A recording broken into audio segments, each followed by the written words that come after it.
Some people walk into an empty room where there are only a few potted plants and a simple sofa and suddenly feel a wave of relief filling their throat as if they are taking a deep breath for the first time after so much tension. Meanwhile, many others standing there feel lost, restless, or suddenly sad for no clear reason. The special thing does not lie in whether the room is beautiful or ugly, but in how their soul connects with simplicity. If you want to explore this psychology more deeply and other mysteries of the human mind, press subscribe and follow to the end of the video. You won't want to miss a single moment. When it comes to minimalism, many people immediately think of a design style: pristine white rooms, only a few items, or spacious, tidy areas. But for those truly drawn to this lifestyle, minimalism is not an aesthetic choice, but a deep psychological need. It stems from an innate awareness of how they experience the world, from how their brain reacts to every surrounding stimulus, to the feeling of needing to control their own life. Autonomy, the ability to feel that life truly belongs to them, from personal choices to the surrounding environment, is one of the three core needs psychologists have identified. And for minimalists, this need is often stronger than average. These people are naturally sensitive. They not only perceive sound colors more intensely, but also absorb emotional and social complexity deeply into their cognitive system. Therefore, environments filled with clutter, noise, or excessive information are not just uncomfortable, but actually overwhelming.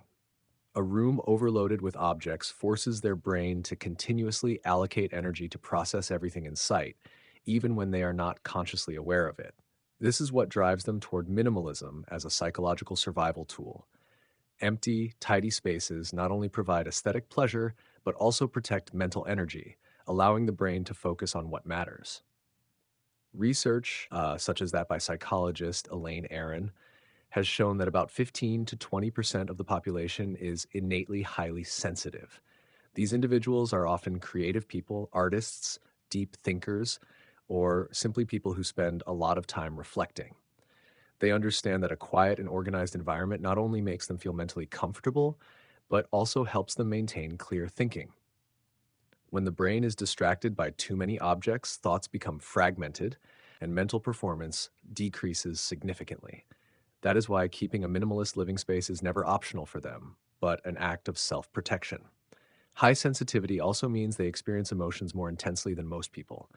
A negative message, a glaring light, or a messy home can unsettle them more quickly than others. Minimalism is their way of reducing excess stimuli, creating an environment in which they can breathe, where thoughts and emotions can flow freely without interruption.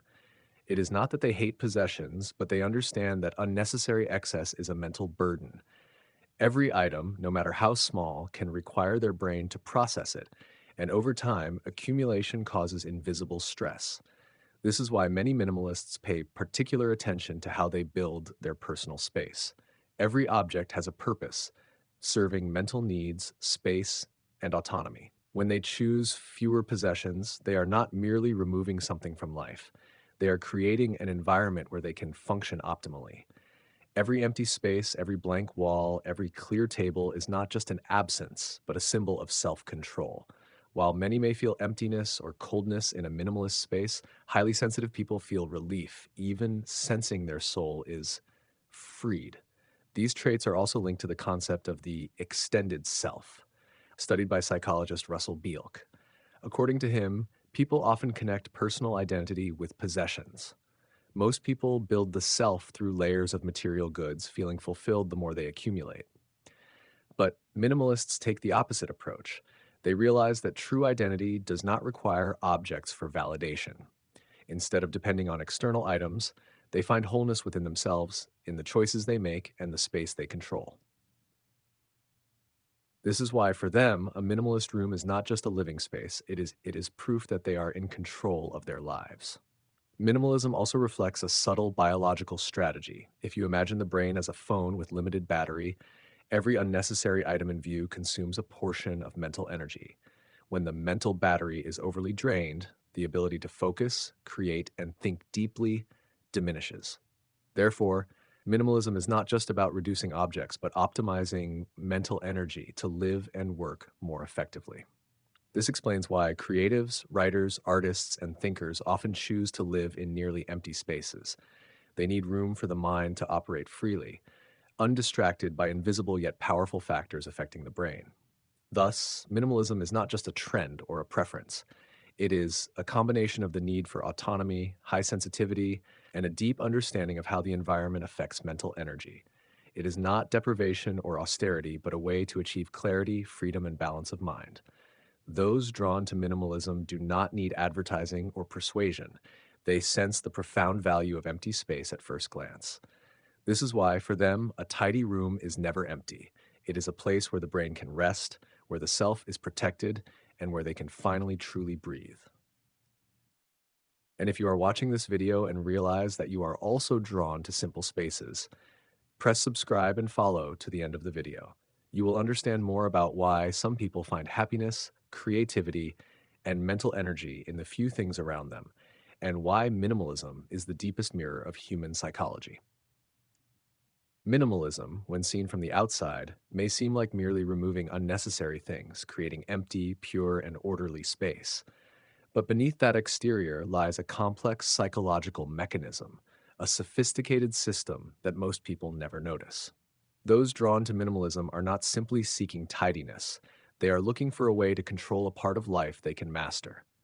When life's pressures increase, whether emotional pain, work stress, or unforeseen changes, this need sometimes becomes excessive, leading to behaviors that may seem quirky, but are, in fact, entirely reasonable physiological and psychological responses. Imagine a person who has just gone through a breakup, not the kind that cries or explodes emotionally, but the silent, step by step, almost ritualistic kind. 3 days later, they move around the apartment with a trash bin, reorganizing every surface, every item, removing things that remind them of the past. This cleaning may be seen from the outside as a practical act, rearranging the living space, but for the person performing it, it is the only way to ease the feeling of collapse in their chest, to allow the mind to breathe, to prevent the brain from being swept into a tangle of unprocessed emotions. Each item removed is not just emptiness on a table or shelf, it is a bit of autonomy, tangible proof that they still have the ability to control something in this world. This phenomenon is known in psychology as compensatory behavior. It represents using controllable, concrete actions to manage abstract emotions, things beyond direct influence. In this case, cleaning is not merely a material act, but a way to cope with pain, insecurity, and loss of control. Strangely, a room minimized to perfection sometimes no longer provides mental freedom, but becomes a tidy cage where they temporarily hide internal instability. This gap between outward form and inner state is an important characteristic of deep minimalists. Interestingly, pressure and stress do not destroy human nature in this case, they merely redirect it. Highly sensitive people with a strong need for autonomy may exhibit temporary compulsive behaviors, but these traits make them admirable when the environment and circumstances stabilize again. They possess a special ability to recognize the impact of the environment on the mind and know how to create a space where they can work, create, or simply exist fully. This makes minimalism far more complex than it appears. It is not just tidiness, but a means to live, to think, to control mental energy. High sensitivity causes these individuals to perceive everything more intensely, from light, sound, to subtle emotional vibrations that most others do not notice. They care deeply about how the surrounding environment reflects themselves, not in an aesthetic sense, but in a biological and psychological sense. An empty and minimalist room is their way of protecting the brain from distraction. Every surplus item demands a portion of mental energy they do not wish to waste. When the brain continuously processes too many unnecessary stimuli, thinking performance declines, emotions scatter, and the sense of autonomy weakens. This is why minimalism becomes a psychological survival strategy, not merely a trend or preference. Furthermore, minimalism reflects a deep awareness of the extended self. As Russell Beale pointed out, people often tie personal identity to possessions. Most people feel complete through material accumulation, but minimalists realize that true identity does not require objects. Instead of building the self based on external matter, they focus on what belongs to them: choices, actions, and the space they control. When pressures increase, Cleaning or reorganizing space is their way of protecting the self, retaining a sense of power in a world where many other things may have slipped beyond control. Minimalism, therefore, is not a static or fixed state. It can shift according to circumstances, sometimes becoming compulsive behavior under pressure, but these same traits help them adapt, survive, and thrive in the chaotic environment of modern life. Highly sensitive individuals understand that managing their environment is not optional, but a necessary skill to maintain mental energy, to create space for deep thinking, creativity, and clear awareness. Minimalism is not merely about deprivation. It is a purposeful way of living, reflecting a subtle relationship between mind, body, and environment. What is crucial is recognizing what one truly needs, rather than chasing Pinterest boards, algorithms, or social perspectives. When you pause long enough to listen to your body's reactions, you notice the difference between tidying up just for neatness and tidying up to regain autonomy, to preserve mental space for yourself. A minimalist room for such a person is not an empty place, but a space where the brain can breathe, emotions can be processed, and the self is protected from forces beyond control. And it is precisely this subtlety, sensitivity, and ability to exert control that makes minimalists special. They understand that sometimes seeing things in the simplest way not only brings clarity, but also strength. Minimalism is a harmony between emotions, the need for autonomy, and a profound awareness of the environment, a testament to how humans can live deeply and effectively even in a chaotic world.